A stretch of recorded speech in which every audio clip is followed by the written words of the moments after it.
Good morning and welcome to this cabinet welcome, and I hope we have a good outcome and get through this agenda quickly but well and properly and effectively. So thank you very much for coming along. We have several people who are coming to speak, which I'm really interested in that being done. We have apologies for absence as the first item on the agenda. Do we have any apologies for absence? We have apologies from Councillor Fradgley and Councillor Rice. And do we have any disclosures of interest that are relevant to the agenda for today? Could I just remind people that I am a trustee of Warwickshire Wildlife Trust, should that come up at any point?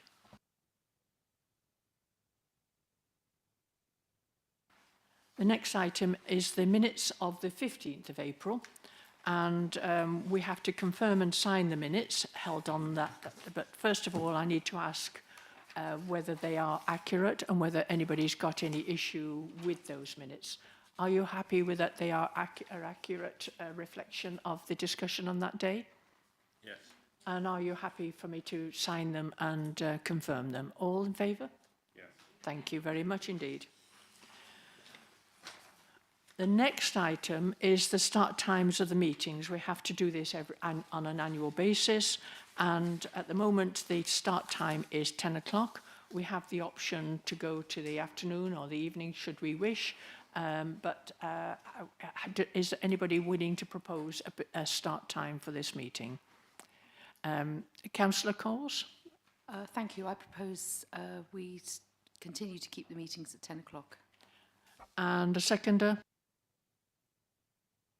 Happy to second, Chair. Yeah, so that is proposed by Councillor Coles and seconded by Councillor Coucher, that we stay at 10 o'clock in the morning. Any other proposals? Yes, I've got to ask anybody else. Any other proposals? There are none, so that is accepted, that 10 o'clock is the start time of the Cabinet meetings. The next area are matters to be referred to Council. And the first item on that is the notice of motion on public houses, planning advice note and future policy planning policy changes. There was a publication of a public house planning advice note which clarifies the implementation of the existing policies. This comes under the portfolio of Councillor Coucher. Would you like to kind of address the Cabinet on this matter? Thank you, Chair. We had a notice of motion in relation to this matter, and a working party has worked hard at coming up with a improved policy and advice note for this. And I think it is a timely piece of work, given some of the pressures that our pubs are under, particularly from developers who want to see them used for other things. These are important community assets and things that we need to give maximum protection that we possibly can. And so, therefore, there is a proposal here that we approve the advice note with one small amendment, which is, if I can just take members to the actual advice note. Paragraph 4.6 needs to be changed on the second line. The applicant will be required to submit a viability assessment, not expected to make sure that is stronger. But we are determined to try and keep our pubs in this district. They are very important community facilities. And that's one of the reasons why we've spent time on coming up with this advice note. So I would move the recommendation. Councillor Sarah Wally-Huggins. Yeah, obviously we're delighted that this proposal, the initial proposal, was put forward by the Conservatives, Conservative group, has come to the fore. And I think it's also a testimony for how well we've worked cross-party here for the benefit of our communities.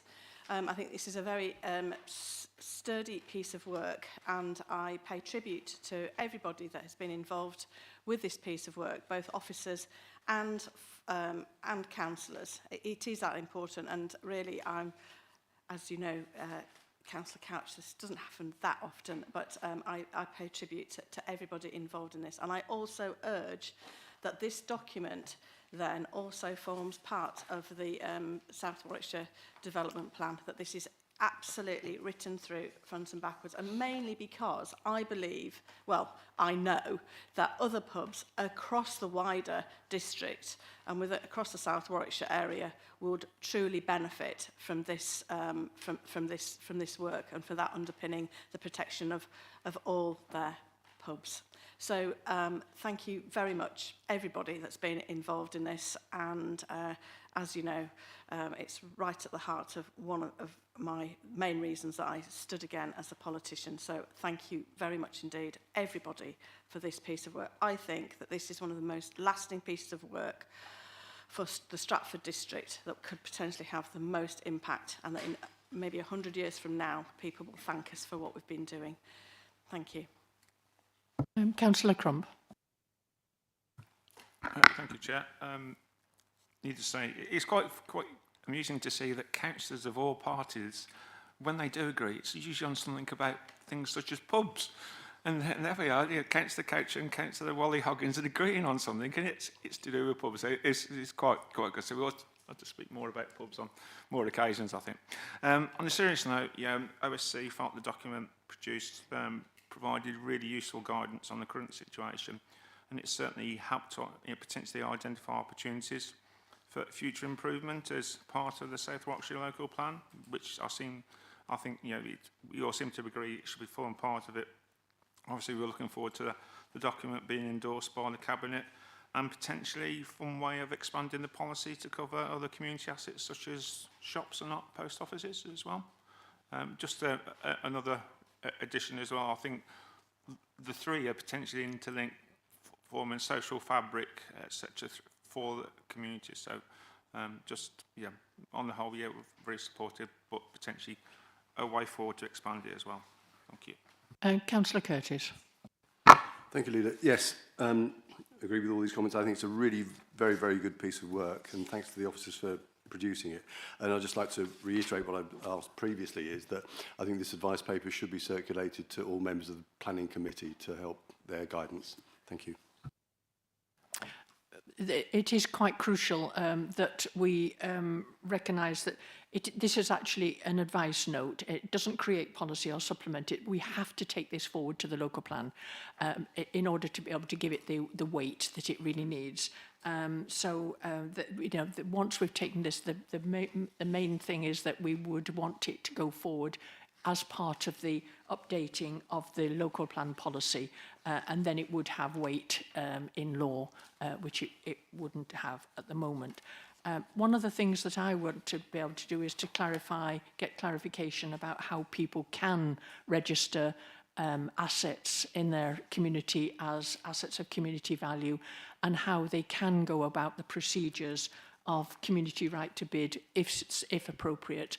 At the moment, a lot of people don't know very much about the processes involved, and it is probably useful that they do know.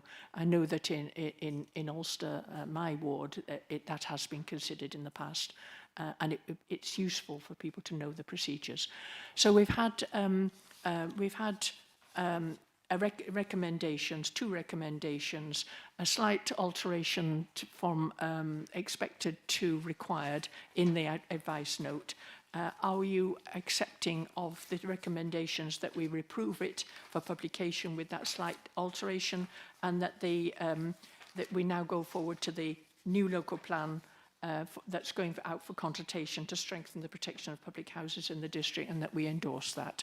Have we got an approval? I think George needs to propose. You're going to propose? Yeah, propose it, yeah. So that is proposed by Councillor Coucher. Do you want to kind of say anything at this moment, Councillor Coucher? No, I hope that we support it. And a seconder, Councillor Grocott, is seconding it. Are you all in favour that we endorse those recommendations? Agree them? All right, all in. That's unanimous. Thank you very much indeed. Then, I didn't hear that one. Andy Crump just said, cheers. So there we go. Collapsing. I urge councillors for the failure of public authorities, insurance companies and politicians following this worst disaster in recent German history, with losses in excess of €30 billion. Retribution continues today. Next slide. Looking at our own preparedness for dealing with catastrophic flooding in Stratford, we need to look back 50 years, well before the Environment Agency was created and able to offer flooding advice. Development of a riverside touring caravan site had taken place on land which is now listed as Flood Zone 3. In the following years, 500 caravans and accompanying cars standing on 3 acres of concrete were added to the tours. And all this just a half-mile upstream from Clopton Bridge. The issue which should concern us all is how would Stratford cope with a flood similar to the Our Valley disaster, with catastrophic rainfall leading to a collapse of the Clopton Bridge and other bridges, with severance of the multiple services which they carry.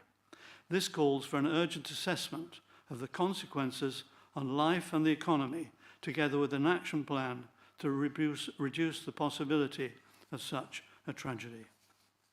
Thank you very much indeed. Does anybody have any particular questions that you want to raise at this point? Otherwise, we will go on to the second speaker. Would you like to introduce yourself? Thank you, Chairman. I'm Dr. Tim Crook. I've lived and worked in Stratford for the last 35 years.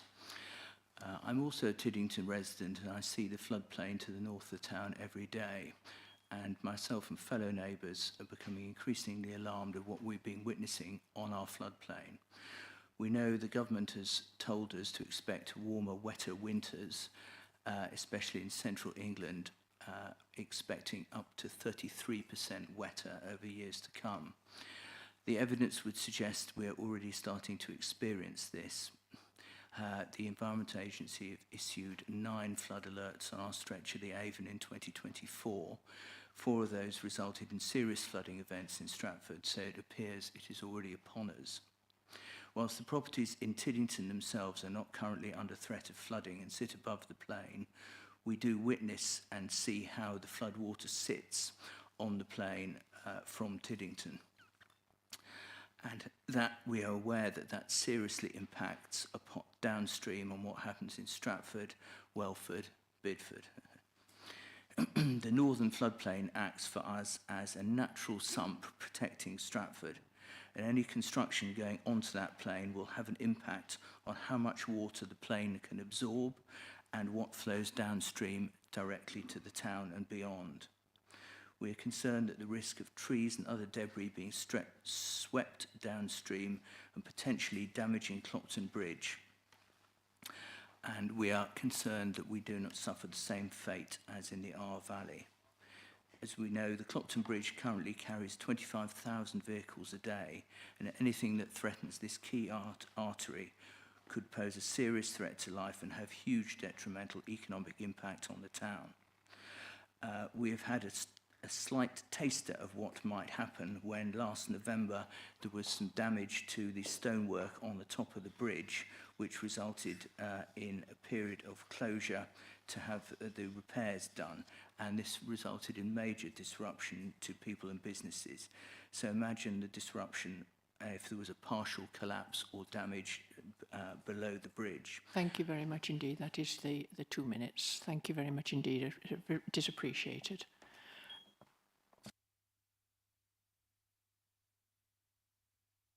Particular questions to the speaker before we bring in other people? Okay. Councillor Pattigan? Yeah. What I can do is introduce the report. Just a little bit about my background, and that, just to put things into context, is that I've been involved in flooding in Ulster since 1998, making representations. And I certainly understand all the concerns, because I made representations to the pit review, to the by review, I went to the Select Committee in the House of Commons to make points of view.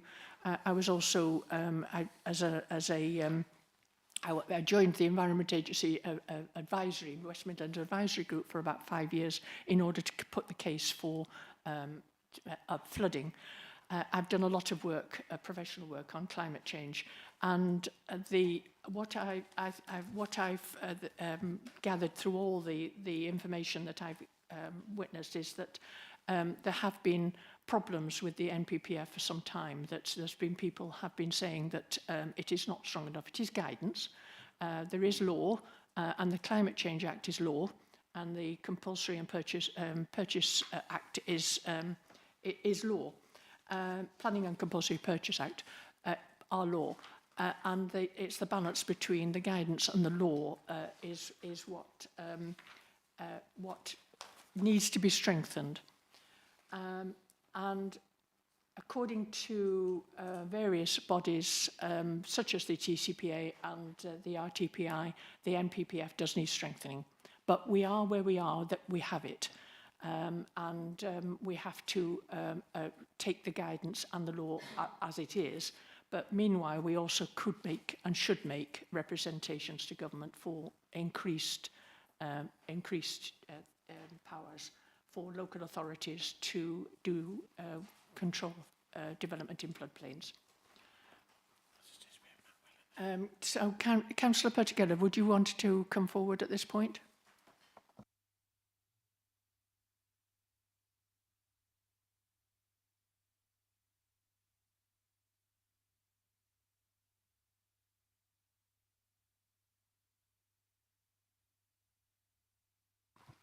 Thank you, Chair.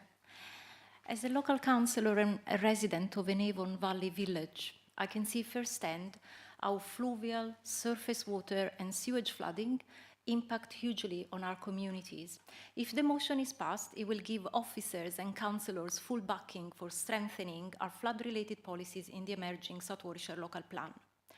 First of all, we are pleased that components of the motions are strongly supported by the officers. For example, to lobby the Environment Agency to update their evidence base for flooding, given the serious change in circumstances in the climate and weather patterns, to continue to make the case for natural flood management upstream of flood areas, and it's absolutely necessary that this Council supports the request for an urgent risk assessment of the Clopton Bridge, including an up-to-date modelling on any catastrophic emergency scenario. So thank you. The request for a Stratford District Council working group, laser-focused on planning policies in the risk areas in the district, with a particular emphasis on climate change, is something that can and should be done. And this can then inform the wider South Warwickshire local plan advisory group. Regarding the first request, we still believe that a firmer approach is needed by having clarity and details which the working group can flesh out, such as definition of development, what type of development can and cannot be allowed in the functional floodplain. The working group could even commission up-to-date flood maps or an updated flood risk assessment for the district. The framework expects local planning authorities to ensure that development will be safe throughout its lifetime. In addition, it should not increase flood risk elsewhere. What tests are applied if the flood risk assessment details increase in risk elsewhere? Further, what SADs are acceptable to Stratford District Council? Because in my experience, I do not see many multifunctional, high-quality SADs in developments in my ward, and I've raised these in my consultations, submissions. Warwick District Local Plan to 2029, I understand actually says there will be a presumption against development in flood zone 3 and no build development will be allowed in the functional floodplain. So that's actually stressed. And also the land that is required for current and future flood management will be safeguarded from development. So this is something that is quite strong. The planners obviously are no flooding experts, I understand that, and that's why we have statutory bodies such as the Environment Agency and the Local Flood Authority. However, they still have to make a decision even when the Environment Agencies, Severn Trent Water or the Local Flood Authority do not comment on planning applications. So planners rely on flood risk assessments commissioned by developers. I also understand that for development of under 9 houses, Stratford District Council do not consult with the local authority, Environment Agency or Severn Trent as a matter of routine. Can this be clarified? And in villages like Welford, like Tiddington, where cumulative developments are usually under 9 houses, this can be an important issue. Are cumulative impact assessments on flooding carried out in these instances? So I hope that, considering the huge issues that we heard, that we have in our district, a working group looking at all these issues in relation to flooding and development in the floodplain can be established in due course. Thank you. Thank you very much indeed, Councillor Pertigella. Is there anybody who would like to contribute to this debate? Councillor Sarah Wally-Huggins and then Councillor Coucher. Yes, I'd like to thank all of the speakers that have come in today to speak on this, who make very important points regarding this matter. Because it seems to me that we are continually overruled by laws, rules and regulations, when in fact what has to happen in Stratford-on-Avon with our rich heritage of rivers, etc., is that common sense must prevail in these matters. If we know that an area is flooding, then we push back against those developers. We have the power to say, no, we don't think this is suitable. We have to stop hiding behind this and let other people make those decisions. But we need to be a loud voice on behalf of those poor residents who potentially could be buying a house in a floodplain, expecting everything to be okay. And we absolutely know that that is not the case. These areas used to be very protected until there was such a high demand for properties, and I think it's a sad state of affairs. So I fully endorse this, this document here, and I think that we need to better protect not just our countryside and the floodplains, but also protect potential residents of this district from the catastrophic impact of flooding. So I therefore urge everybody to not to stop hiding behind protocols and procedures and to do what's best and what's right for the residents of Stratford District and the future residents that will be moving here. Thank you. Thank you. Councillor Coucher. Thank you, Chair. I would want to firstly congratulate, I think, Councillors Pertigella and Rolfe for bringing this notice of motion to us. It's really important that this is given a very high priority in this council, and I think it's really helpful to have this a very detailed notice of motion coming forward that has been the subject of quite a lot of debate since it was actually referred. Flooding is a very serious issue right across the district. It's not just a Stratford issue. This is an issue in many other parts of the district. In my own village in Wellesbourne, I'm aware that we've built houses in fields which used to flood. I know that a lot of work's been done in the village to try and ameliorate that for the future, but that is history gone past. It's really important that going forward we have absolute clarity in terms of what we're doing.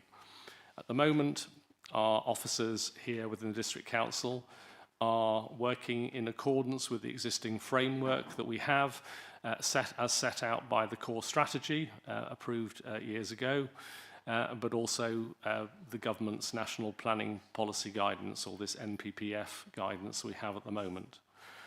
That is guidance that we have to take notice of, and as an authority, if we don't do that, then we are vulnerable at appeal against decisions which this authority takes. So I think there are three really key areas that I think are addressed by this notice of motion and are addressed, I think, in the recommendations.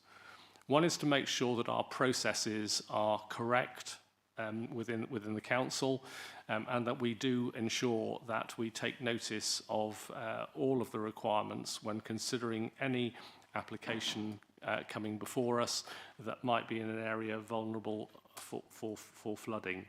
I don't think that's tying the hands of planning officers, which is, I think, suggested within the report.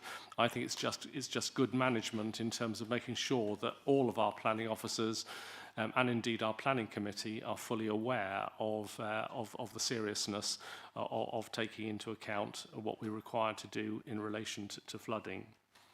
Second issue that's addressed is to make sure that we've got the correct evidence. Now, clearly, the work which the Environmental Agency has done in the past is historic, and clearly we are aware, as has already been said, climate change is making this issue much more severe now than even it was 10, 15 years ago.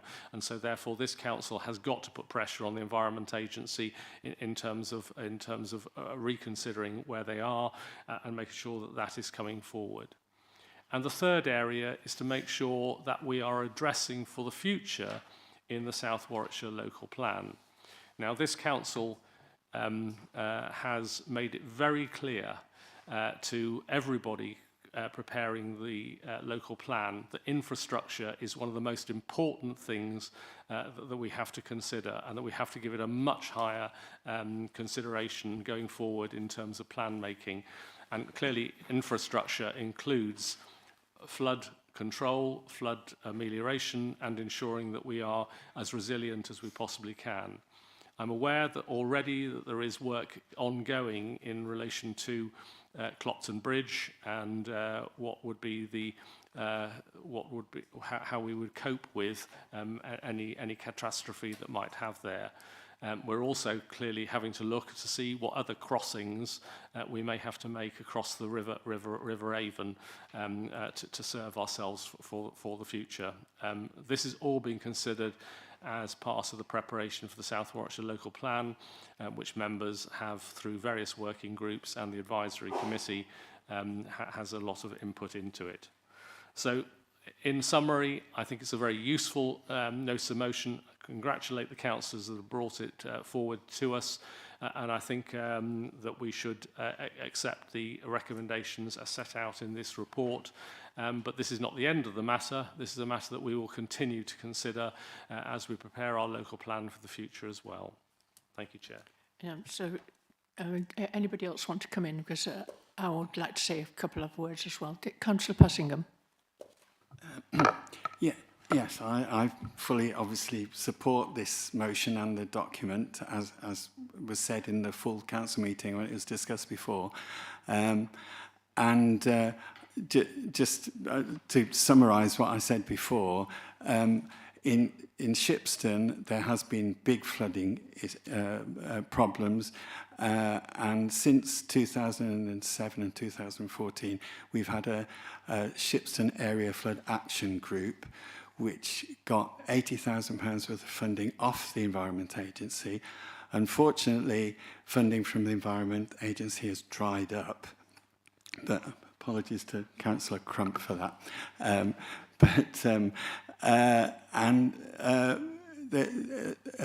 But it enabled the group, which is all voluntary, to employ contractors and work with landowners to put in 800 natural flood management interventions, which have been very valuable, and in these floods that have happened recently, Shipston hasn't been affected. So it does show it's very important, and it's a great way of involving the community and villages in doing something. So I think that I know the council has put some money aside for helping flood action groups, but I fully endorse it. Thanks. Councillor Crump. I wasn't going to speak, but obviously this is my flooding is part of my portfolio at the county, and Councillor Passingham mentioned me, so that might as well come. I think it's got to be a multi-agency approach and a multi-policy approach to tackle this, and one size doesn't fit all. I know that natural flood alleviation and schemes are helpful, but they're not the panacea. They won't solve all the problems. It has to be a mixture of different tactics and strategies to ensure the residents of places such as Shipston, which is good that they are being more protected now, and they have been a strong advocate for their town. And I've been there several times for meetings. So I think we do need to look at this in the whole. We need to see which is most appropriate for each area, and not just say that this one scheme would be the best. And like I say, it's a multi-agency approach, and again, to try and draw in additional funding from more partners involved. But we need to make sure it's on evidence-based, not anecdotal, but we need strong evidence to make sure that the areas we are helping or protecting receive the most help. So I think, yeah, it's lots of work on it, but I think trying to strengthen the NPPF in a different way, or using our policies would be one way of doing this as well. So thank you. Well, the evidence actually is, and it was in the House of Lords briefing report, that in 2021, in 1 year alone, 5.2 million houses were built in floodplains across the country. That is actual evidence. There's also been evidence put forward by a multitude of bodies, including the House of Commons Environment Audit Committee, by the Climate Change Committee, by a number of other organisations. Most recently, the National Audit Office also said that there is a risk, 1.9 million houses are at risk of flooding because they're situated on or near a floodplain. So we do have evidence that there is a problem. In October 2021, the Environment Agency came out strongly with a warning that we had to adapt or die. That was the title of their actual report, Adapt or Die, advising against the approach that was being taken by the NPPF. So there's clearly, we are subject to the NPPF and the various laws that come from Parliament, but there is clearly a change that needs to be made in Parliament about making sure that the NPPF and other laws are strengthened, because they're not working. Too many houses are being built in floodplains. That is quite clear from a whole raft. I've spent the whole weekend going through a lot of background material to make sure that I've got the data accurate about the impact. It is stark that at the moment, actually, in law, there's actually, I hope I'm correct on this one, but this is what I've done the research. There is actually no law at the moment against building in a high flood risk area. It's about a matter of that judgment, the sequential, and then the exception site testing that councils have to go through, that are supposed to prioritise where development actually occurs or not. And the data suggests that it's not always working. The Environment Agency doesn't have the enforcement powers it should have, but it doesn't. And we do need to take this further. Meanwhile, we have to accept the motion I would recommend, but meanwhile, don't let it end there, because we have to work with other bodies. At the moment, there's far too much complexity, far too many, a multitude of bodies involved, and we need to work together much, much better at County Council, District Council, Environment Agency, etc., to make sure that we are going forward, because there will be increasing risk in going forward. Climate change is changing rainfall patterns, and we have to prepare for the next 20, 30, 50 years. So at the moment, the notice of motion, I would recommend that we change the recommendation to say that the responses to the motion are set out in part 1 of the report and summarised in part 2 are endorsed, and that the motion is accepted as a whole, not in part, but as a whole. This is the recommendation that I would put forward, because I think it is quite clear that the part of the motion that says to refuse development on the floodplain unless the sequential and exception tests in the NPPF have been properly followed and adequate evidence provided by the Environment Agency or the LFA is exactly what it says in the NPPF.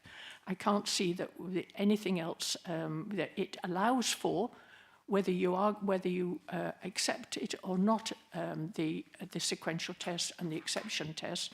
And I would argue that they're not strong enough, but they are the tests that are there in the NPPF. And I would say that provided we follow the exception tests in full, and provided we follow the sequential tests in full, then we are abiding by the NPPF, and therefore I would accept the motion. The only thing that I would say about the working group is that there is already a working group in position, and which is the advisory group to the local plan. So if that could be accepted, that is in effect the working group that is in existence, then I think, and also the local plan as it goes forward will have to take into consideration consultation with communities as part and parcel of that local plan.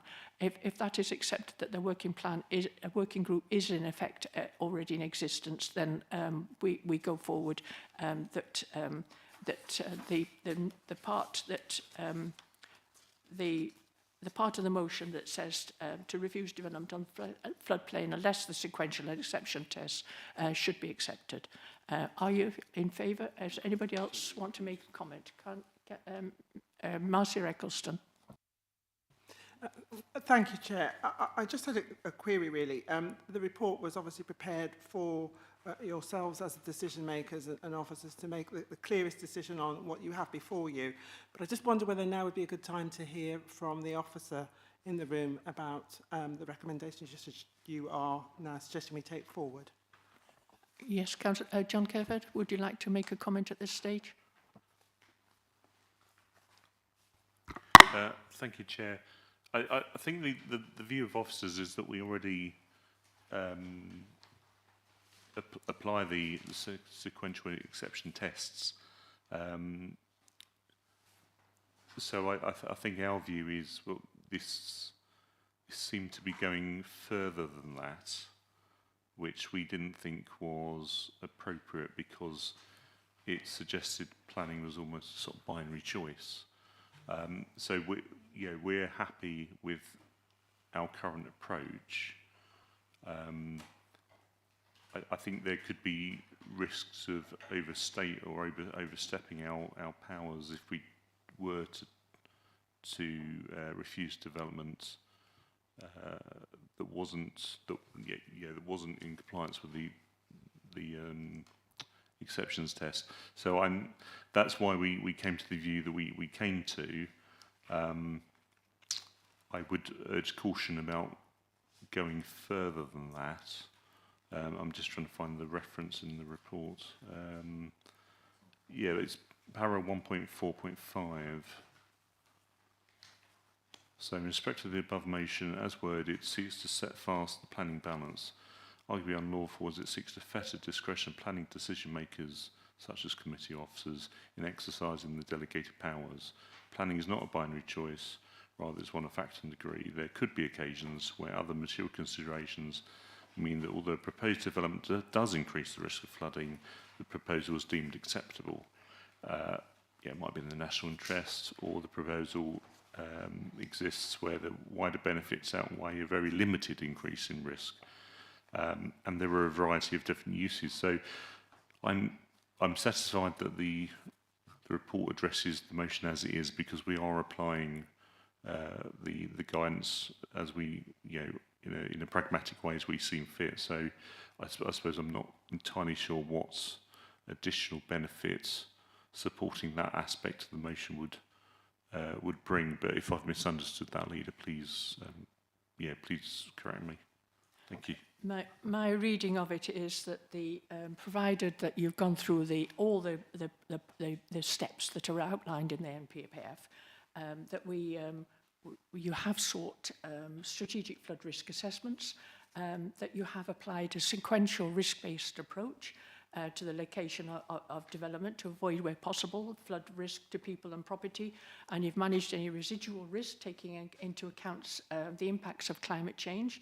You've applied the sequential test, you've necessarily applied the exception test, and then you've safeguarded land from development that is required for current and future flood management, and you've given opportunities to, when new development is developed, to reduce the causes and the impact of flooding, and that you've gone through all those tests, which is exactly what the NPPF specifies. Then you have followed the law, and you don't need to do anything. That you have done what the NPPF requests and requires of you. I can't see that we should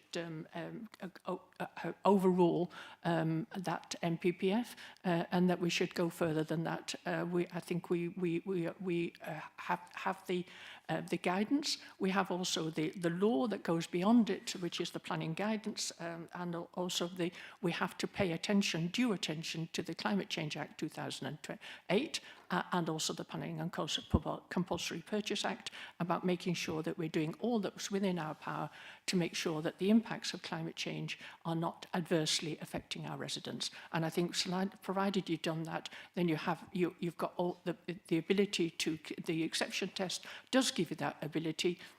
Whether we disagree with it or not, it does give you that ability, and I think you've got the powers there to already. We are not fettering. We're not going outside the law. We are making sure that that you actually we take into account the law and the guidance that's already available. If I may, Chair, yes, I'm satisfied that we do, as officers and recommendations committee, cover that. I think it's important to distinguish between fluvial and surface water flooding. I've had a meeting with the lead local flood authority about how we can strengthen in that regard, and if members are aware of any examples of where they believe that development has occurred in the floodplain, then please do let me know. We can look into that and understand why that's the case, and certainly moving forwards in terms of looking at areas where we might want to safeguard for flood protection. We're looking at that through the South Warwickshire local plan. So I think, as Councillor said, yes, this is an opportunity to take the local plan forward, strengthen it, and ensure we're as strong as we possibly can be in that regard. I certainly think during the local plan we do need to. They are separate issues. One is the river flooding, which is primarily what the MPPF is covering, but also we do need to look at surface water, which is where we need to have the negotiations and the partnership with the County Council, who are the lead flood authority, but also the body that is responsible for drainage, to be able to talk to them, and then also the Severn Trent as well, and the Environment Agency, to make sure that all those are taken into account. But I think this notice of motion is primarily about the floodplain and flooding. But we need to take all that into account during the local plan. I think we are being guided, and I have the copy of the guide for local authorities produced by the RTPI and TCPA, that we are being guided to consider going beyond some of the guidance that is currently there. There are certainly in Parliament there have been at various select committees, very strong representations made to be able to consider making sure that the MPPF is stronger than it currently is. And I do hope that we're able to take that forward in the local plan. Thank you. Meanwhile, we have before us provided that we accept that the advisory group is the local plan advisory group that is already in place, then I would move that we accept the notice of motion. Are you all in favour of that? Is it seconded? Second. And I assume that amendment that you've... Sorry, and I assume that amendment you've put forward that we accepted as a whole is accepted, yes, which I'm happy to second that. Are you all in favour of that? Okay, accepted unanimously. Thank you.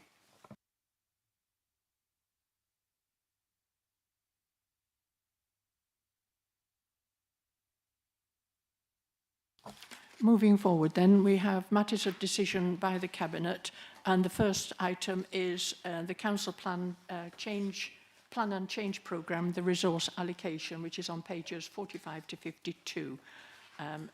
This comes under, I think, my portfolio, so I'm just getting to the right page.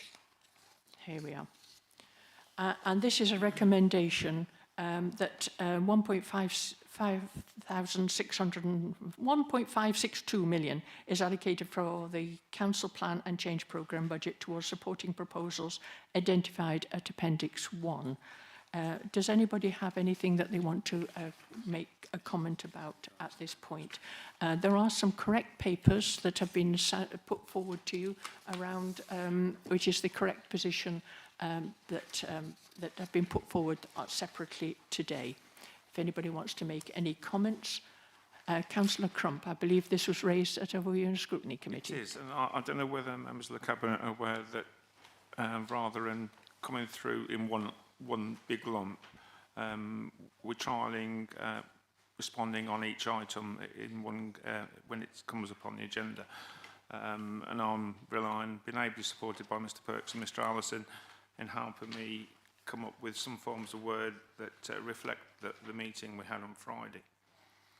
On the whole, OSC was supportive of the report and were keen to ensure that communication about activities of the council in these areas were improved. I think we're doing a lot of these things, but members of the public aren't always aware. So I think that there does need to be some improvement of in terms of communication, and specifically around the website as well. So I think that was fully agreed by all members of Review and Scrutiny. And there was some uncertainty about whether all the projects will be adequately resourced in order to finish on time, i.e. by the end of 2027. So again, we'll be looking at that to see if the resources are available and the progress. As part of the theme of the reporting back to OSC on Friday, there was quite a few items that were ongoing, which is fine, but we'd perhaps as OSC like an ongoing report or update on what's been achieved and what the progress is, etc. So, yeah, just some removal of uncertainty, slightly more communication to let residents know what we're doing, and that way we can get more people involved and potentially impacted positively by use of this 1.562 million. Thank you. Councillor Coucher, do you want to come in at this point? I just wanted to highlight, Chair, clearly, obviously, of our 2.2 million, obviously we're making quite a lot of allocations here, but we still have quite a lot to do. Obviously, I'm very much aware of where we're going with regard to the planning review, which at the moment is uncosted.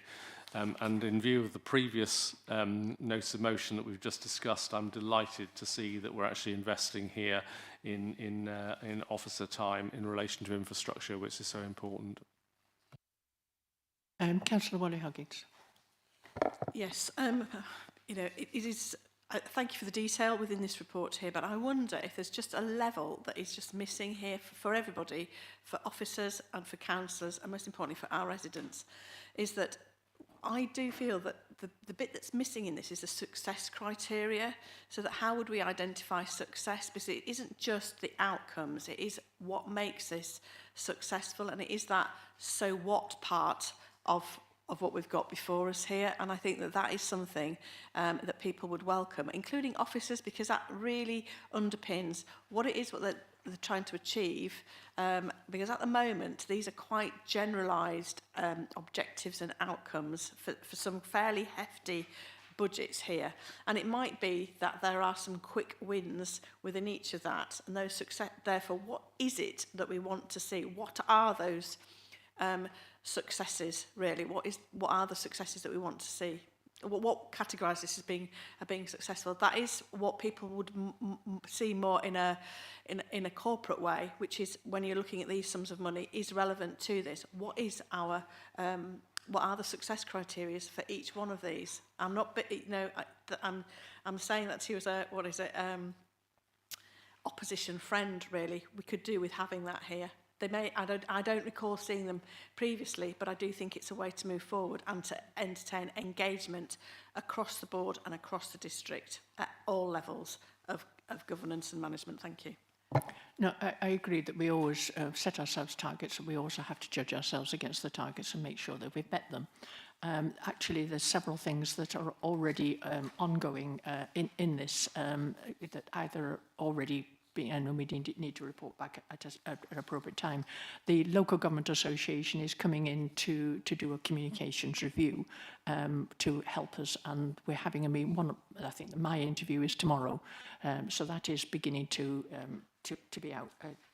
We are already planning for working much more closely with the parish councils, for example, and having and increasing and strengthening the parish councils forum. So that is ongoing.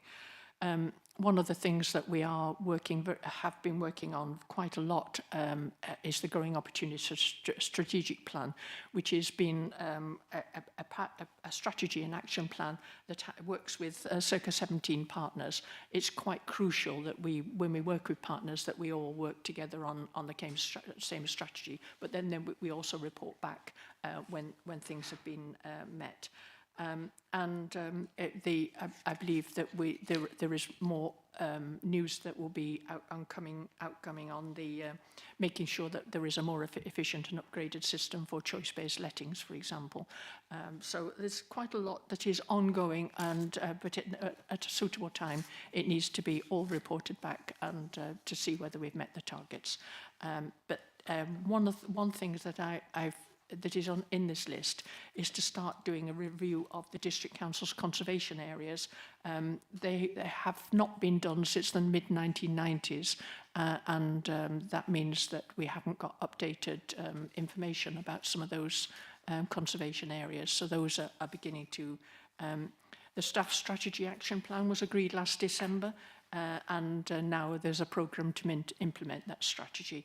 And another piece of good news is about the apprenticeship scheme, to make sure that we are able to train up and keep young people within our system. And again, that is being developed. So there's a lot that is in the council plan action, and but we need to report it back. Has anybody from any of the portfolio holders got any particular update that they want to update the rest of the cabinet on as related to this particular plan? If not, we have anything? No?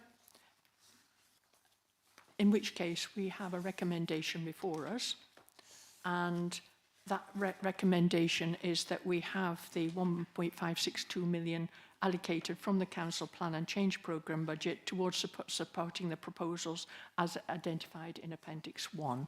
Are you happy for those to be endorsed and to go forward? Okay. I need a seconder. Councillor Coles is seconded. All in favour? Okay, thank you. Next item is the Q4 Performance Monitoring Report, pages 53 to 66. And can I thank officers for putting this together? Again, this is part and parcel of being able to judge performance and making sure that we are looking at areas that are not doing as well as areas that are doing extremely well. So we've got before us the report and the position in relation to the Q4 performance report is received as part of the recommendations, but also any issues identified for further consideration will be addressed by a further report to the Cabinet and to the portfolio holder. So if anybody want to particularly address any of the issues that are in the performance report. Councillor Crump. Sorry about this thing. So we discussed about 5 or 6 items of the Cabinet on OSC, and this was one of them. OSC discussed concerns about the Council's performance in respect to delivering DFGs, the Disabled Facilities Grants, which are really helpful and make a difference to our vulnerable members of our community. And we felt we should seek to establish a task and finish group to investigate the performance of the Heart Partnership, who actually deliver the service. We feel the work we've done on the Housing Association Task and Finish Group would supplement this or augment this as well, or overlap, or whichever word we want to use. And we feel that it does need to be looked at in depth. The performance, I know Mr. Perks said, I think 93% of the budget was spent, which was fine, and that's good from an accounting point of view. But sometimes I think communication, performance, and satisfaction around the jobs, there were some concerns about. So this has been ongoing for a while now. I know it was covered under the previous administration. So we think a task and finish group into this would be wise, and I think most members would support that. And the only other thing we did have, we wanted a bit more information, an information sheet setting out further details of the planning performance, because one or two, where there might be a few significant applications which are impacting the overall performance of the service. So they might be, we just wanted a bit more detail. I think most members were reasonably happy about that. Councillor Coles. Thank you, Chair. Thank you for raising this. I just wonder if I just throw some more information in. There are some changes going through the system, and I wonder whether you want to let those go through first, and then you can actually look at the impact of those changes. Because if you do the task and finish, you don't get that information. It's almost too old. It doesn't have the most recent information. Those changes and improvements have not gone through. Do you want to review it after that has been done? Yeah, perhaps we could have a meeting offline to discuss when they're going through and see what's the appropriate timescale. Because obviously we want to get this right first time. There's no point looking at stuff that's out of date and defunct. And then there's the question, if these new processes and procedures are brought in, do they need time to bed in? So I think we've got to take a pragmatic point of view.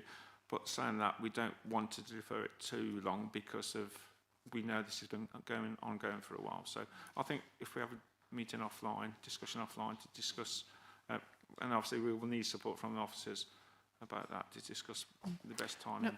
No, I would actually welcome a task and finish group, because there have been problems.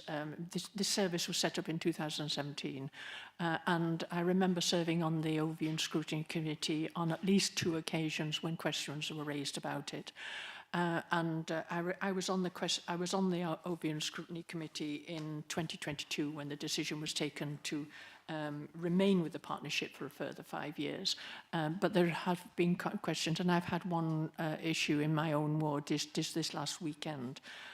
So it's a matter of making sure that we are fully aware of what is within our control, what is not within our control, and what the service actually entails. Perhaps you can clarify, maybe the officers could clarify. At the moment, we did have a member of the private sector housing team seconded to the team, at the Heart team. I think that is still the case. Yes, Chair, that's still the case. I think there are a number of changes going through, and one of the biggest is putting a new computer system in, which always, I suppose, affects the business more than you think it will. So I would welcome a task and finish group to look at the process, but I think probably if we could do that, not right now, but let some of these changes go through and then reevaluate, that would be helpful. So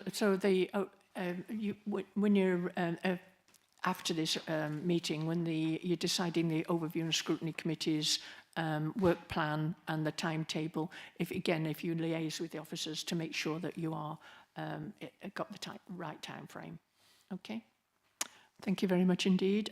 Is that recommendation then accepted? That is that the position in relation to the Q4 performance monitoring report is received, and then any issues identified for further consideration, and one of them is the further report that will come to Cabinet on the HEART programme through the portfolio holder. Is there anything else that anybody wants to raise on that? No? A seconder for that, Councillor Coles. And anybody, you're all in favour? Agreed. Agreed. Thank you. The next item is, again, under my portfolio, which is the Free Trees for Farmers, the Year 2 programme. This one is a recommendation that 35,000 be allocated from the Council's Climate Change Reserve to deliver year 2 of the Free Trees for Farmers schemes, and that the Deputy Chief Executive be given delegated authority to enter into the required memorandums of understanding. Now, do I have anybody that wants to make any comment? Because I'm happy to propose this motion, this recommendation rather. Councillor Coles. I just think it's a really good idea. It works within what we want to do with our climate work, and it is, again, something that stays and lasts, and hopefully, if they will survive, will be appreciated by generations to come. Okay. So I'm putting that to the rest of the Cabinet. Councillor Wally-Huggins, do you want to come in? Yeah, this is a great idea. I'm just sorry that there isn't even more money that we could put towards this in a very rural ward. I'm sure this has been very welcomed by our farmers, and thank you. I believe that. Just repeat that. I've just thanked you. Okay, thank you. No, I believe that was the sum that was requested. We're meeting the full sum that was requested. So thank you very much indeed. I put that to the. We still need a seconder. Councillor Gist. I thought that Councillor Coles was, but Councillor Gist. Okay, thank you very much indeed for that. Are you all in favour of that? Agreed. Accepted, agreed, unanimous. Thank you.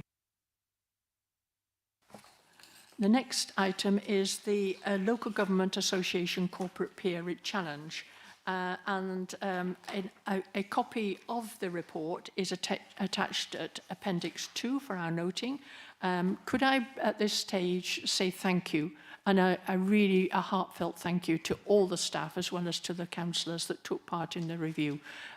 It went into an in-depth review of the way that the council operates, and the outcome is a good outcome, but it's thanks to the input from everybody within the team that is here at Stratford District Council. So we give thanks to the team for the work and to the Local Government Association and to the Peer Challenge review teams that came in as well. That now we have an action plan before us to address some of the issues raised within the LGA report, and that's attached at Appendix 3, and that is what is for our approval. It's certainly, I was really pleased with the way the response, because there's much in our council that we need to be proud of and how it's delivering for its communities. One of the things that I would like to kind of draw to your attention that was what the LGA said was that there was a very smooth transition to the new administration, and I know from experience working with local councils across the country that change is not always quite smooth, but it's always in everybody's interest that we do have smooth transitions. I don't know if anybody else would like to raise any issues that were in the report or in the action plan. Councillor Wally-Huggins. I'd just like to raise the issue, and I didn't do it at the time because I thought it would be disingenuous of me, but the corporate peer challenge took place only a matter of months or weeks after the Lib Dems took over the running of the council. So much of what we have here in front of us is actually down to the prudent management by the Conservatives in all of the years leading up to this, which was reflected in a conversation afterwards.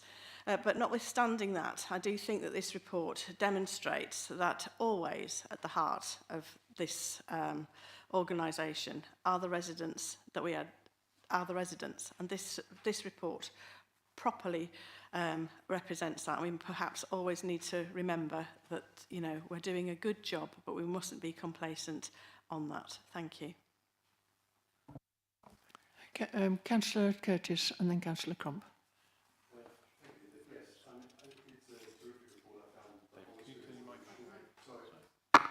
It's a great report. I found the experience of working with our peers extremely rewarding, as I'm sure we all did. I'm just looking at the action plan itself on page 98. I just want to raise a couple of points in relation to recommendation 4. And sorry, to refer back to item 7, because I think we need a little bit of clarification. The peer review is very clear about the significant opportunity presented by the change programme and the need to establish the correct process to optimise that investment. But it seems to me that the actions set out on page 98, the top one there, report schedule to be considered by the Cabinet in relation to the initial allocation of 1.5 million of resources, that's actually talking about the council plan delivery programme, not the peer challenge. So we have 638,000 remaining in the agreed budget. So just after the resources approved for the council plan programme. So I just want to ensure that as we're still working to define the change programme, lest anyone is muddled by the two different reports, perhaps officers could review this item in the action plan to ensure that we don't lose sight of the change programme itself as distinct from the council plan. I mean, just for absolute clarification, if we refer back to item 7, appendix 1, all the items there are council plan, not challenge programme. That's the heading. Could I bring in the Chief Executive for clarification at this point? Thank you, Chairman, and thank you, Councillor Curtis, for raising that point. I know for a fact when they're referring to the change programme budget under recommendation 4, they do mean that wider council plan and change programme budget, which is referred to within the introduction of the report, even on the third paragraph within the report from the LGA peer assessors. They refer to the £2.2 million for council plan and change programme. There are initiatives that have been agreed under the previous item under council plan and change programme, and it's entitled that the appendix 1 that we've just considered, which are about change. We've just heard about the Home Choice Plus process. That isn't so much towards addressing a council plan initiative, but more some change which is necessary to make the system more effective and efficient for our customers. So I can further clarify that point with the assessors if you'd like, but from my perspective it is clear that where they say further define the change programme budget, they are referring to that council plan and change programme budget. Thank you, David. I still feel, I mean, just looking at recommendation 4, and I'll just say this and then I will leave it at that point. Recommendation 4, further define the change programme with a clear strategy based on objectives and plans relating to budget, resources and governance. I still think that we need greater clarification on the change programme as distinct from the council plan. Thank you. Okay, we can take that again for discussion because we're having a couple of away days with officers. We can clarify that. Councillor Crump. Thank you, Chair. Just a couple of things we did discuss I'll get a bit closer. Discuss this in more detail at OSC. OSC welcome the generally positive report and are keen to be involved in the first task of the action plan, which is co-designing a compelling and long-term place-based narrative to define the Stratford and the district. When I first read that, I thought, code signing, what's that? But it's co-designing. So we think we're happy with that. And we feel that, again, the action plan could be brought back to OSC at a later date when the working group of key stakeholders have begun making findings and policy proposals. So I think, 12, 18 months down the line, perhaps to come back on that. Obviously, OSC felt communication was a recurring theme, and obviously we're encouraged by ongoing work on the strategy. And again, that was an ongoing theme throughout the meeting regarding communication. Members also noted the comments on page 80 of the LGA report regarding lack of resilience and staff feeling stretched. So again, I think that's not unreasonable to raise that, and again, something we'll need to monitor. And the final point, and we noted the issues with external auditors that we took great sympathy with, and I did as well. So that was obviously beyond our control, and whether a long-term solution for that can be resolved is quite difficult. And obviously we were updated on the audit recovery plan. So generally on the whole supported, but we think there are things that we would like more information back in the future, and the ongoing points that we have about lack of resilience, staff feeling stretched, and communication as well. But generally on the whole, we were satisfied, and thank you for the report. Yeah, communications was one of the priorities for the council plan, and as I said earlier, the Local Government Association peer review on communications are coming in and this week and are starting to interview us. I think I have my interview with them tomorrow. Communications is absolutely key, because not only should residents know what we're doing, but we should know what residents want from us as well. So it's a two-way thing to make sure that we keep up to date on communications at all levels. Councillor Crump? Can I ask a point about that? It's again offline about communication. Obviously, you're being interviewed about this. We've had an ongoing theme about this through OSC. I just wondered whether the chair of OSC is likely to be interviewed about this or not. Respond. I'll ask the Chief Executive to respond. Okay, so as a direct result of the LGA peer review, one of the recommendations was that we looked at an LGA health check in relation to communications. The LGA are coming in tomorrow to do this review of the organisation. That's going to be one of the parts of evidence that we're going to be using to help to put together a communication strategy, which we will obviously be taking draft reports through the OSC. Another issue which we have got, which goes live this week, is the resident survey. Within the resident survey as well, we're asking lots of questions about how residents would like to be communicated with, and that goes from written format to online. If Councillor Crump is volunteering himself for a conversation with the LGA team, I'm sure there'd be opportunity if he could make himself available tomorrow. I'm always happy to speak, you know that.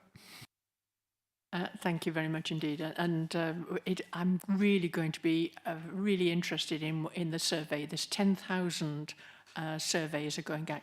Surveys are going out to 10,000 of our residents, and it would be really useful to hear their feedback from them. Councillor Croucher.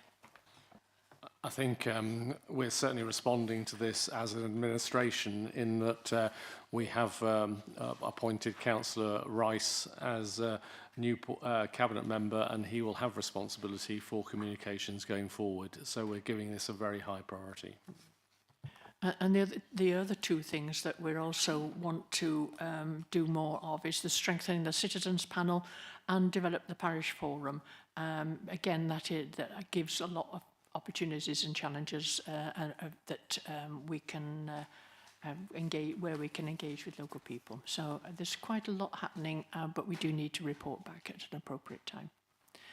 Anybody else? In which case, we have the recommendation before us, and that recommendation is that the report be noted, thanks be given to the team, which we have done, and that the action plan to address the issues be approved. Do I have a seconder for that? Councillor Curtis is my seconder. Are you all in favour? All right. Again, unanimous. Thank you very much indeed. And the next item is the Swimming Pool Support Fund matched funding, pages 101 to 104. And this one comes under Councillor Grocott. Is it? Or let me just see. Oh, they've decided to give it to me because it's climate change. So I have it. In which case, this is because this is to make sure that we had £283,000 from Sport England Swimming Pool Support Fund to enable solar photovoltaic panels to be installed on the roof of Stratford Leisure Centre. But we do need to make sure that we have contingency monies in place to make sure that there is that we're able to maximise that, not only for the installation but for any other measures that might be needed at the same time. So the recommendation is that up to 70,000 of the council's climate change reserve will be put aside to act as a contingency, in addition to the grant award of 283,000, in order to be able to install the solar photovoltaic panels on the roof of the Stratford Leisure Centre. And I am looking forward to that, and looking forward to the reports that will come from that. And Councillor Grocott. Yes, thank you, Leader. Yeah, I'm very pleased to see this money that's going to be added to the award grant from Sports England Swimming Pool Support Fund, and look forward to the impact of the decarbonisation of the leisure facilities that are owned by Stratford District Council across the whole district. I mean, obviously, the reduction in the carbon footprint of the facilities around the area is very, very welcome. But also additionally, this will cut down the costs that the operating costs to our leisure provider. Everyone active has to pay for the energy costs, and you could argue, well, why are we paying towards the assets that will help for them to decrease their energy bills? The fact is that for them to have reduction in their operating costs also reflects on the fact that they reduce their operating costs to us. I'm sure Julie will be, tell me if I'm wrong. And what this means is, in practically, when we had the lockdown, we were one of the few councils whose leisure management did not come back to them for extra support to carry on running the facilities, and that's due to the partnership between the District Council and everyone active, making sure that we are as cost effective as possible for our energy bills. Thank you. Yes, yeah, the energy bills for leisure centres, but particularly for swimming pools, are very, very high. We have 4 swimming pools in the district, and the energy costs are considerable. It's not only the energy cost, but therefore the actual carbon cost. They're very energy intensive, and if we want to be able to support swimming pools moving forward, but making sure that the bills are such that we can continue to afford them. Councillor Wally-Hoggins, do you want to come in? We're just really glad to see this finally coming to the fore, as I know that some of the spade work for this project was started under the previous administration. It just makes absolute sense for this to happen, and I'm just delighted that it's actually going to happen now. Thank you. Could I just put in a big thanks to the officer who put in the actual application for the 70,000, the 283,000 from Sport England, which was done this year. Under Councillor Grocott's portfolio holder, as portfolio holder. So she did a good job in applying. The whole team put a good application in, and thank you very much indeed for doing that. Moving on then, we have the recommendation before us. I'm happy to propose it. Do we have a seconder? Councillor Grocott, a seconder. And therefore, I put it to the vote. All in favour? Agreed. Agreed? All in favour? Unanimous. Thank you very much indeed. And the next item is for somebody else's portfolio. This is the Local Visitor Economy Partnership, no, this is actually the Active Communities Strategy is the next one that's on the list, is it? No? No, it's the Local Visitor Economy Partnership, my apologies, and that is Councillor Coucher. Would you like to take this one on, Coucher? Thank you very much indeed, Chair. Tourism and hospitality is one of our most important sectors within Stratford District, and so therefore we take a very active participation in supporting that sector. We have had for a long period of time our organisation Shakespeare's England, based in this building, covering both Stratford and Warwick districts. Under the government's, or the previous government's, new arrangements for tourism support, they are keen to set up much larger units called local visitor economy partnerships, or LVEPs as they are referred to, and we have agreed that we will be part of the Coventry and Warwickshire LVEP going forward, but protecting the Shakespeare's England brand, which is so important, particularly for Stratford. This paper deals with interim governance arrangements, and John Careford and myself have met with Warwick District to make sure that we are happy with that going forward. Clearly, we are substantial financial contributors to Shakespeare's England, stroke the LVEP going forward, and we need to protect our interests in this matter. But we are satisfied with the current arrangements, and we would recommend that this recommendation is supported. Thank you. Do we have any questions? Councillor Wallace-Higgins? Whilst we are in support of the LVEP proposals, in the interest of transparency, it is important for our taxpayers to know how their £100,000 is being spent by Shakespeare's England, together with greater details of what the other local authorities are contributing. Please, can you advise how much the other authorities are contributing to this initiative? And I also think that in this respect, it would be important for Shakespeare's England to come before OSC to provide an update on membership funding, etc. Stratford District Council provides the office accommodation for Shakespeare's England, which also needs to be accounted for, together with the investment of time by our Head of Development. Thank you. Councillor Coucher, are you able to respond at this stage? Or is there any officer that wants to respond? I can respond to that. Clearly, obviously, not all local authorities currently contribute, and that's one of the issues, I think, going forward, and that's certainly the issue that we're discussing with Warwick District at the moment, to make sure that we have agreements between ourselves. They are very keen to reduce their payment, and I think we'll clearly want to do the same to make sure that we're not out of step. But I particularly want to see some of the other Conservative-controlled authorities in the north of the county actually producing some money as well, because at the moment they're getting a complete freebie, which is totally unfair. Any other questions, or anybody else want to make any comments? Councillor Curtis. Thank you, Chair. Just wondering if I can ask Councillor Coucher, you said that you need to ensure that our interests are best protected. Are you, I assume then you are with the LVEP Advisory Board, that although District Council wouldn't necessarily be directly represented on that board, as I understand, you're happy that our interests will be represented adequately by those on the board?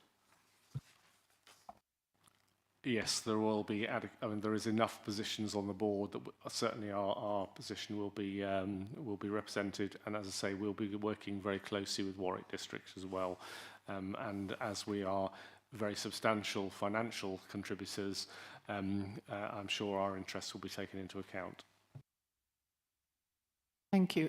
Any other comments? If not, we have a recommendation, and that is that the proposed interim governance arrangements of the Coventry and Warwickshire Local Visitor Economy Partnership are endorsed, and that the authority is delegated to the Head of Development and the portfolio holder for planning and economic development to represent Stratford-on-Avon District Council accordingly. Are you happy to propose that one? Councillor Coucher? Happy to propose. And I'm looking for somebody to second. Councillor Coles to second. Are you all in agreement? I think that's unanimous. Thank you. Moving on to the next one, which is the Shared Prosperity Fund Rural England Prosperity Fund recommendations. And at this stage, I believe we had somebody who wanted to come in. Yes, and do a public participation at this point. This is Councillor Cargill from Ulster Town Council.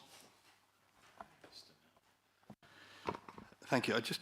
As a resident of Ulster, which is prone to flooding, I'd just like to say that the previous item resonated with me, and I would urge all members and officers to go with the flow on that one, please. So Councillor Crump does not have an... No, it doesn't. No, I got in there as well. On these puns. Okay. Thank you very much indeed. Right, as a previous You have 3 minutes. Yes, I appreciate that. As a previous councillor, I'm aware that not infrequently grants that have been paid through this council, for example, the government levying up scheme, become a linear process. And you don't always get to hear about all the results of this. And so I'd like to address that. Today, Ulster's got 2 applications before you. One is about, well, both are about redundant buildings. One's to convert a soon-to-be redundant building into a business start-up facility for SMEs to hopefully retain them in the town. And that's really good news. The other one, of course, which I'm talking to you about now, is the conversion of a redundant and derelict squash courts into a community shed. Under the men's shed banner. If you're not aware of men's sheds, I do urge you to have a look into it. The courts came into the ownership of Ulster Town Council when the Greg Hall was leased to us about 3 years ago. The courts came as part of the deal. We offered the courts to the local community, but no one wished to take it over. So we decided to convert it into a community shed under the men's shed banner. We've already been fortunate in gaining some money through this council, and I wish to show you the progress. Slide 2, please. Thank you. This was the old redundant and derelict squash courts with water ingress, and it didn't look very appealing. Next slide, please. And obviously, also the dangerous state of the roof, it was falling off, and so we had a reliability issue there. Okay, next slide, please. This is the top slide is for the showing you what the courts are like. There's 2 courts in this particular building. So classic squash courts. Can you go to the next? Just press. Thank you. What we decided to do was try and bring it up to modern standards as much as possible. So we clad the walls and insulated them. Next slide. I see. And then also the other problem we had was that the old asbestos roof, which you saw on the first slide there, it didn't look very nice, but also it was a problem for us because that could have blown our budget just by doing the roof. So we came up with a company that actually do overcladding of roofs and insulate it as well. So we're trying our hardest to get this into a modern state. And so far, I'm very successfully, I think, too. Next slide, please. I took all the gas out of the old building, gas heating system, and I've put in a modern heating and ventilation system as well. And so now you can see that, those items on the wall at the back there. We've now turned it around so that the front is now the back and the back is now the front. Next slide, please. Inside, we then fitted a suspended ceiling along with LED lighting. You have, and you can also 3 minutes left. Oh, okay. And you also see the doors in the 3 minutes left. You just, oh, so it gets fine. No, 30 seconds left. Oh, come on, you know that. And those are the doors, new doors, which I've fitted, which are accessible. Next slide, please. As you can see, they're accessible doors. Next slide, please. Next is we need to fit a disabled ramp, a new disabled toilet, which is going in this week, a new kitchen, which has been donated from Orbit Homes as an old one, and machine tools, which is the grant application before you today. Next, obviously, we need solar panels and such like, but we have been fortunate in getting a grant from the County Council for solar panels and a battery storage system, hopefully giving us energy independence. All done within a year. Thank you. Thank you very much indeed. I have been round, obviously, a few times and seen this, but one of the, you actually illustrated how good it is for people to be able to see what impact the finance, grants like this do and give to communities. And it would be nice to hear some of the other responses from other grants that are given under this heading to see the outcomes. We'd like to be able to... One thing that has struck me about these grants, and I'll come on to Councillor Coucher in a minute, is just how well spread they have been across the district, across communities, across town centres, across a whole raft of... the whole raft of the encouragement for communities across the district. Councillor Coucher. Are there any questions to Councillor Coucher he is a councillor at Ulster Town Council. Any questions? No. Thank you very much. Councillor Coucher. This is the end of the SPF and the Rural England Prosperity Fund process. This was a 3-year process, and this is the 3rd year of that. Members will remember that, of course, this is the government's grant to this district, replacing the European money that we used to receive prior to Brexit.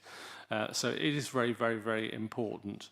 I want to pay tribute to Mark Wathen and his team in terms of the very hard work that's gone into making sure that we were using all of this money in year 3 to the benefit of Stratford district in particular, and to businesses there. We had really good input from the Local Prosperity Advisory Group, and they have given us substantial advice in terms of how we should distribute the money.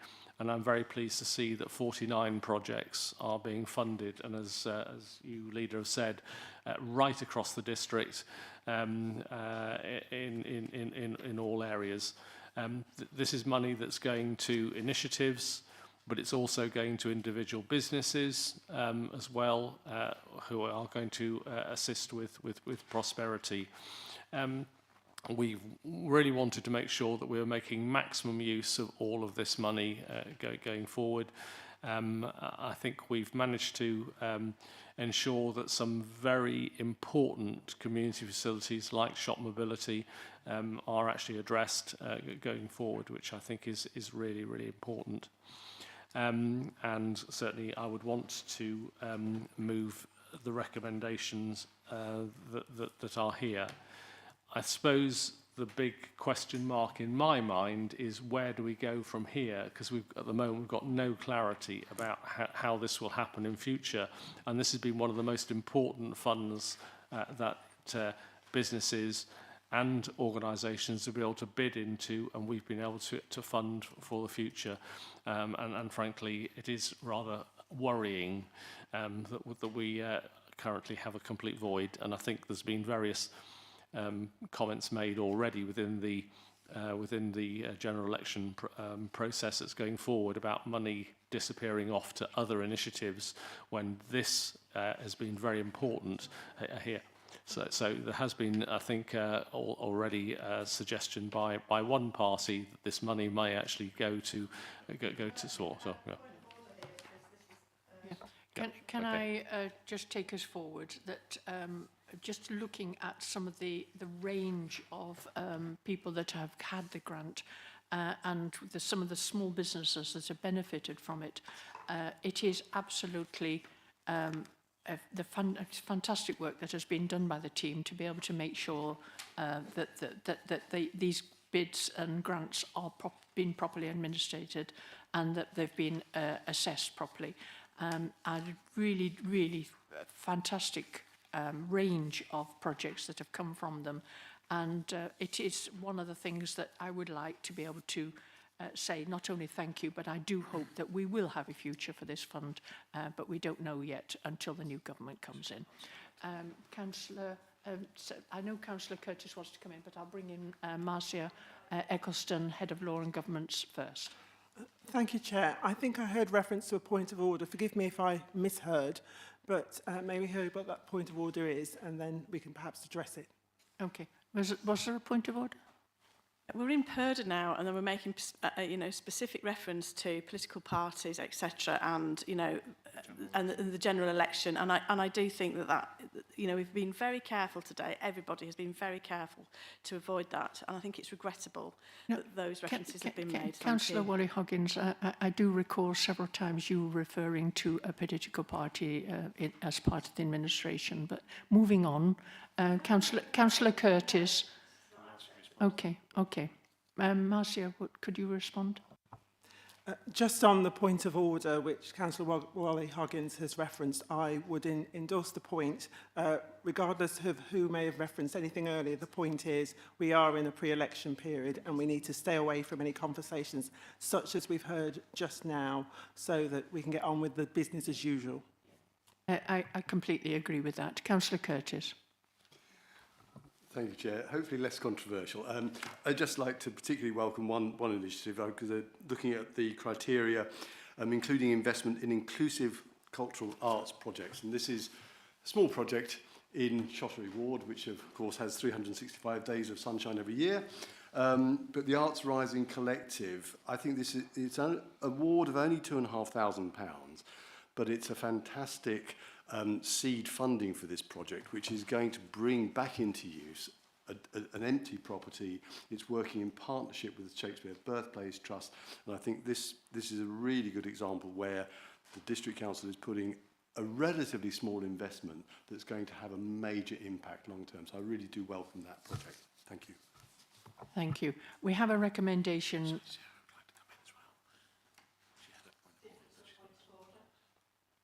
Councillor Wally Higginson.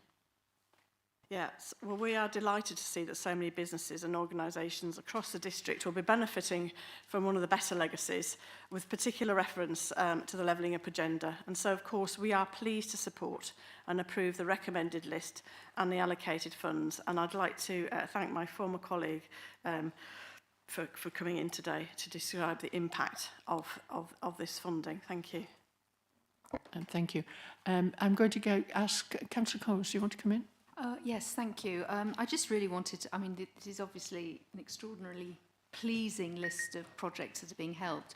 I thought I should just perhaps ask that, as it is one of the very few programmes where these sort of organisations can actually access funds for their very, very important projects, could you keep us updated as soon as you hear if there is going to be a replacement? Because obviously this pathway is going to close, and this is the third year, and I think many of these organisations who've just had the idea occurred or missed out on this time, even though it was a good project, they would be reassured to know if there was something coming to replace it, and if we can get that information out to them as soon as possible.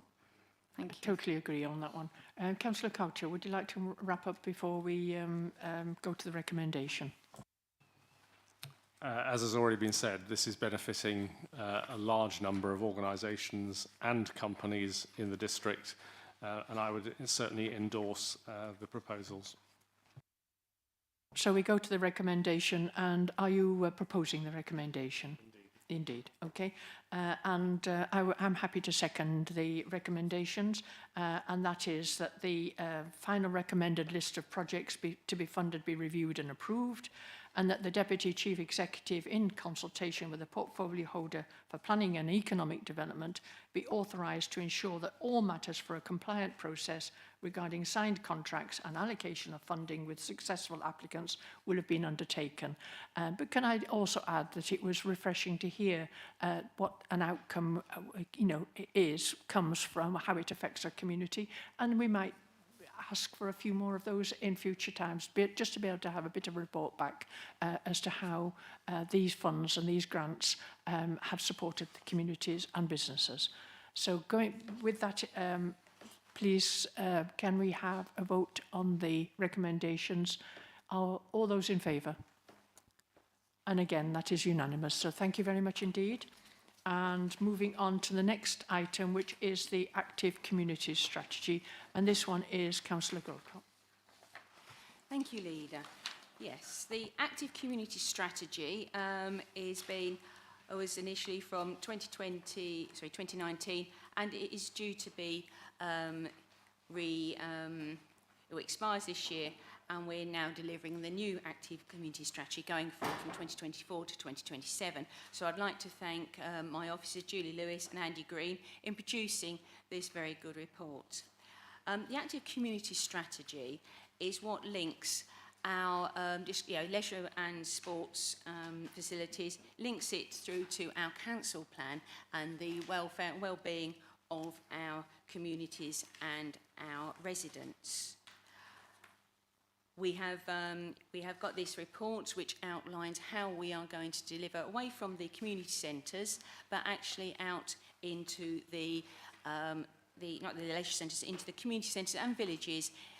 Mayor Board report is supporting the communities in the rural areas and areas away from the main settlements to make sure that they fully benefit from the benefits of sports and leisure classes, and this is actually going to be delivered under our sports and leisure management, which is Everyone Active.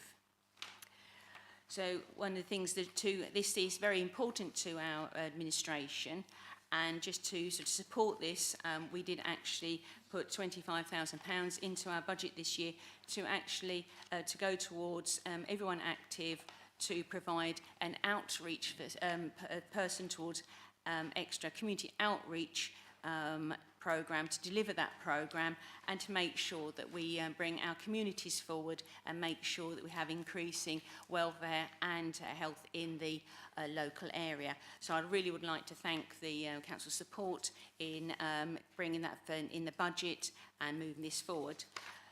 So what I'd like to do is I'd like to move that the recommendation is that the Active Community Strategy 2024 to 2027, as outlined in Appendix 1, is approved by this Cabinet. Thank you.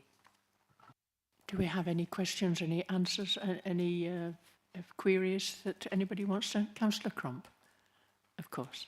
Yeah, I'm saying I think I think Councillor Grocott was obviously at OSC on Friday, and she really enjoyed being there, of course.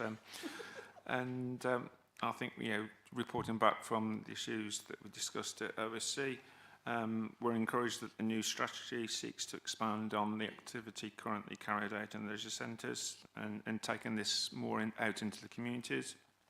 Obviously, we're keen to ensure that the strategy contains clear targets. Again, that seems to be a running theme that we've talked about, and that the underrepresented groups were clearly defined, because I know we talk about disability as one of the items, so that's quite important. And a couple of other small points. We're keen to ensure that activities were widely promoted using channels that would reach people who don't normally currently use the leisure centres. I think that was a fair point. And the only other couple of things were we were keen to see the progress and increases in participation are monitored closely, because I think it said one of the measures was increased participation, and we came up with a point that an extra person using it is increased participation, so significant increase in participation, etc. Just more smarter measures as well, because we want to reach as many people as possible. Obviously continue to advertise the various activity programmes widely, and officers agreed to check if there are more community-run health and wellbeing groups as well.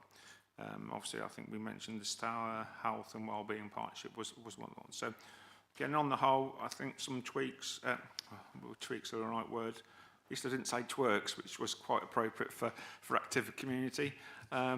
We felt that there's certainly lots of good things on there, but some bit more preciseness around the targets and who we're helping. And again, the increased participation one is particularly pertinent when an increase in one is increased participation, but we don't want that. We want an increase by 100 or whatever. So thank you for that. Can I bring Julie Lewis in at this point? Yes, thank you. Just to say that we meet, or my officers meet with Everyone Active monthly to hold them to hold them to account as to what they've actually delivered. What you see here is the overarching kind of strategy, and behind this, like with all good documents, there is lots of detailed work kind of underneath and behind it. So some of the things that you've mentioned about, the specific SMART targets, the target groups, one of the things mentioned was the term ongoing, is all reflected in that more detailed plan that sits underneath this overarching one. So it is there, and obviously we need to know, right, have we delivered, have we achieved, etc., because we want to know that our contractors have delivered as well. So that detail is there, and it is a moving kind of document as things progress, because obviously things develop. So, you know, if something isn't going well, we might change it, we might alter it, or something's going really well, so we'll move the resource into something else. So it does move as we go along, hence the overarching strategy here with the detail underneath it. Thank you. Can I just say it's pleasing that an active strategy is moving, so I'm really impressed with that, Jim. Okay, can I just say thank you. The first health walk is taking place in Ulster from today, and the communications team put a nice piece on on Facebook, which went on to Ulster News, which helped communicate the fact that it's taking place. So I hope that is something reflects going forward. Thank you very much indeed. Now, this is Councillor Grocott. Do you want to move your recommendation? Yes, Leader, I'd like to move the recommendation that the Active Community Strategies 2024 to 27, as outlined in the report, be approved by this Cabinet. Thank you. And do we have a seconder? Councillor Coles. And does the Cabinet all agree? Agreed. That's again unanimous. Thank you very much indeed. And then we move on to the next item, which is the External Valuation Advisor Contract Tender, which is Councillor Rice. Now, Councillor Rice is not here today to present it, but so basically it's a council tender for a valuation advisor using the ESPO Estates Management Framework, and that the Deputy Chief Executive is authorised to conduct this process and make an appropriate award. Deputy Chief Executive, is there anything you want to add at this point? Yeah, just for the benefit of the Cabinet, we retain an external sort of property and valuation advisor to sort of advise us on estate matters. The term is just expiring on our current advisor, who are Bruton Knowles, so we're looking to sort of retender that. We're looking to use a framework because that seems to be the most expedient way of procuring the advice. The evaluation criteria and things are set out in the report, and we're just seeking authority to commence that tender process. So any questions anybody wants to raise? If not, we have a recommendation before us, and I'm happy to propose it. Can we, Councillor Coucher to second it? And again, we'll put it to the Cabinet for approval. Are you all in favour? Thank you very much indeed. All agreed. Moving on to the next item then is the future subletting of Elizabeth House. And this is to consider proposals regarding the use of Elizabeth House, and there are some exempt information that will not be discussed unless we go into confidential. So at the moment we have it before us. Recommendations. Again, Councillor Rice is not able to be here today, so I will just take you through it. And the recommendations are that the proposals set out within section 2 of the report be approved, and that the Deputy Chief Executive, in consultation with Councillor Rice and the Head of Resources, the Head of Law and Governance, be authorised to complete the negotiations and tendering required and implement these proposals. Has anybody got any questions that they want to raise on the agenda item that is before you? No questions anybody wants to raise? You're happy for us to go to the recommendations and to propose the recommendations? Who's going to be proposing then? Councillor Coles, propose, and Councillor Gist to second, and all in favour? All agreed. Thank you very much indeed. That's that one. Then there's issues arising from overviews and scrutiny committee. And that is Councillor Crump. You've covered a few items already. I will be very brief. We had the Cabinet Member for Law and Governance, Councillor Gist, ably supported by the Monitoring Officer. Items discussed were about community safety regarding how to get CCTV board in a particular location. Again, we spoke about good news stories and stats which showed positives tends to be publicised on the website. There was concern about the workload of the elections team because of the short timescale between elections. and the monitoring officer and head of law and governance advised that the staff were properly compensated for the additional work and were being properly supported, which was positive. There were some issues about some suggestions regarding the outcomes of code of conduct complaints be recorded in order to try and measure the success of training on code of conduct. And that was about it, really. There's some other things, but I think we've covered the main ones, so hopefully that's helpful. Thank you very much indeed, Councillor Crump. That's any questions that anybody wants to raise about the Overview and Scrutiny Committee? No? In which case we move on to the next agenda item, which is Cabinet Committees. There were none to be report, so we party is on block items, and this covers the Climate Change Panel and the Member Development Working Group, and so are you happy to receive those minutes as in your papers?